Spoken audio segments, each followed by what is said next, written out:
আজকে আমরা আমাদের ক্লাসে আলোচনা করব একাদশ শ্রেণীর এডুকেশনের একটি অন্যতম প্রধান টপিক।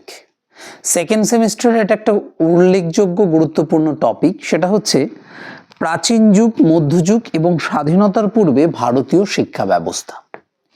আমরা ভারতীয় যে শিক্ষা ব্যবস্থা, এই ভারতীয় শিক্ষা ব্যবস্থাকে যদি কয়টি ভাগে বিভক্ত দেখতে চাই, তাহলে আমরা দেখব যে ভারতীয় শিক্ষা ব্যবস্থাটা মূলত তিনটি ভাগে বিভক্ত।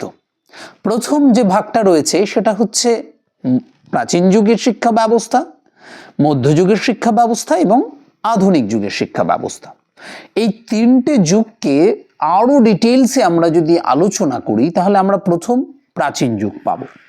তাহলে প্রাচীন যুগের ক্ষেত্রে আমরা যদি দেখি যে প্রাচীন যুগ, এই যুগটাকে মূলত তিনটি ভাগে ভাগ করা যাচ্ছে। প্রাচীন যুগটাকে কি আমরা বৈদিক যুগের শিক্ষা ব্যবস্থা, ব্রাহ্মণ্য যুগের শিক্ষা ব্যবস্থা আর বৌদ্ধ যুগের শিক্ষা ব্যবস্থা, তিনটে ভাগে ভাগ। প্রাচীন যুগটাকে তিনটে ভাগে, প্রথমে আমরা গোটা শিক্ষা ব্যবস্থাটাকে তিনটি ভাগে দেখলাম। একটা হচ্ছে প্রাচীন যুগ, মধ্যযুগ এবং আধুনিক যুগ। এবার প্রাচীন যুগটাকে যদি আমরা আলোচনার নিরিখে আনি, তাহলে প্রাচীন যুগটাকেও তিনটে ভাগে ভাগ করা যাচ্ছে। কি? এক হচ্ছে বৈদিক যুগের শিক্ষা ব্যবস্থা, দুই নাম্বার হচ্ছে ব্রাহ্মণ্য যুগের শিক্ষা ব্যবস্থা, আর তিন নাম্বার বৌদ্ধ যুগের শিক্ষা ব্যবস্থা। এই তিন প্রকার ক্যাটেগরিতে ভাগ করা রয়েছে। এইবার তারপরে আমরা যদি দেখি যে বৈদিক যুগের শিক্ষা ব্যবস্থার মধ্যে উল্লেখযোগ্য যেটা, বৈদিক যুগের শিক্ষা ব্যবস্থার বেদ শিক্ষা, আমরা প্রত্যেকেই খুব এটা জানি যে বেদকে প্রধানত চারটি ভাগে ভাগ করা যায়। একটা হচ্ছে ঋগ্বেদ, সামবেদ, যজুর্বেদ আর অথর্ববেদ। এই মূলত এই তিনটে, বা আমরা যদি দেখি যে তিনটা ভাগে প্রাচীন যুগটাকে ভাগ করা হলো। প্রাচীন যুগের মধ্যে একটা অন্যতম হচ্ছে বৈদিক শিক্ষা ব্যবস্থা, তার মধ্যে যেটা উল্লেখযোগ্য বেদ শিক্ষা, এবং সেই বেদ শিক্ষার মধ্যে প্রধানত চারটি বেদ আমরা জানি, সেই চার বেদের শিক্ষা। কি বলেছে? ঋগ্বেদ, ঋগ্বেদটা যজ্ঞের সময় ছন্দবদ্ধ ঋক মন্ত্রে দেবতাদের স্তব করা হয়, তাদের আধ্যাত্মিক মহিমার বেদিতে পুষ্পাগ্র নিবেদন করা হয়, মানসিক আবেগে তাদের আহ্বান করা হয়। ঋগ্বেদ সর্বাপেক্ষা প্রাচীন, এটি বহুকাল বংশ পরম্পরায় স্মৃতির মাধ্যমে আবৃত্ত করে জগৎ নিকেতনে গতিশীল ছিল। পরবর্তীকালে একে লিপিবদ্ধ করা হয়। ম্যাক্স মুলার নামে একজন জার্মান পণ্ডিতের মতানুসারে ঋগ্বেদ বিভিন্ন অংশ বিভিন্ন সময়ে রচিত হয়েছিল। তাহলে আমরা যদি দেখি, ঋগ হচ্ছে সবচেয়ে প্রাচীন বেদ, বেদের মধ্যে সবচেয়ে প্রাচীন হচ্ছে ঋগ্বেদ। সেই ঋগ্বেদেরও কিন্তু, ঋগ্বেদের আলোচনাও কিন্তু আমরা দেখতে পাই শিক্ষা ব্যবস্থার মধ্যে অন্যতম উল্লেখযোগ্য। তারপরে সামবেদ, ঋক মন্ত্র নির্ভর প্রায় সব মন্ত্র গীত রূপে সামবেদে ব্যক্ত করা হয়েছে। তাহলে সামবেদে কি ব্যক্ত করা রয়েছে? যে সমস্ত মন্ত্রগুলো রয়েছে, ঋগ্বেদের যে সমস্ত মন্ত্রগুলো রয়েছে, সেইগুলোকে সামবেদে গীত রূপে সেগুলোকে বর্ণনা করা রয়েছে।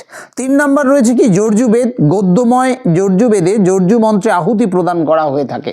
এটা হচ্ছে যজুর্বেদের মূল বিষয়বস্তু।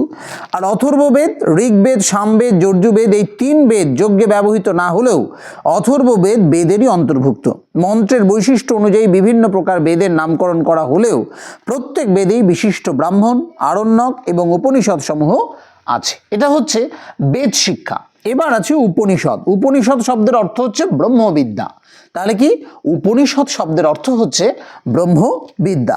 দ্রাবিড়াচার্য এবং শঙ্করাচার্যের ব্যাখ্যা অনুসারে উপ এবং নি পূর্বক সৎ ধাতুর উপর কিপ প্রত্যয় যোগ করে উপনিষদ শব্দটি গঠিত হয়েছে। তাহলে উপনিষদ শব্দটি গঠিত হয়েছে কি দিয়ে? উপ এবং নি পূর্বক সৎ ধাতুর উপর কিপ প্রত্যয় যোগে উপনিষদ শব্দটি এসেছে। সুতরাং উপনিষদ শব্দের অর্থ দাঁড়ায় যে বিদ্যার আশ্রয় নিয়ে শিথিল বা নিঃশেষে বিনাশ করে সেই বিদ্যা। তাহলে যে বিদ্যার আশ্রয় নিয়ে আমরা কি দেখতে পাই? যে বিদ্যার আশ্রয় নিয়ে শিথিল বা নিঃশেষে বিনাশ করে সেই বিদ্যাই হচ্ছে উপনিষদ। তাহলে আমাদের ক্ষেত্রে আমরা যদি বৈদিক যুগের শিক্ষা ব্যবস্থা দেখি, সেখানে ঋগ্বেদ রয়েছে, তারপরে আমরা যদি সামবেদ রয়েছে, যজুর্বেদ রয়েছে, অথর্ববেদ রয়েছে। এই বেদের ব্যবহার, এই বেদের মধ্যে কি বিষয়বস্তু রয়েছে, এবং অবশেষে আমরা যদি দেখতে পাই উপনিষদ, সেই উপনিষদের শিক্ষাও কিন্তু আমরা লক্ষ্য করি। এই উপনিষদের ক্ষেত্রেও কিন্তু সেটা শিক্ষা ব্যবস্থার ক্ষেত্রে অন্তর্ভুক্ত করা রয়েছে। উপনিষদের অপর নাম হচ্ছে বেদান্ত। উপনিষদের অপর নাম বেদান্ত। সমগ্র বেদকে দুটি ভাগে বিভক্ত করা হয়েছে, একটা হচ্ছে কর্মকাণ্ড আর হচ্ছে জ্ঞানকাণ্ড।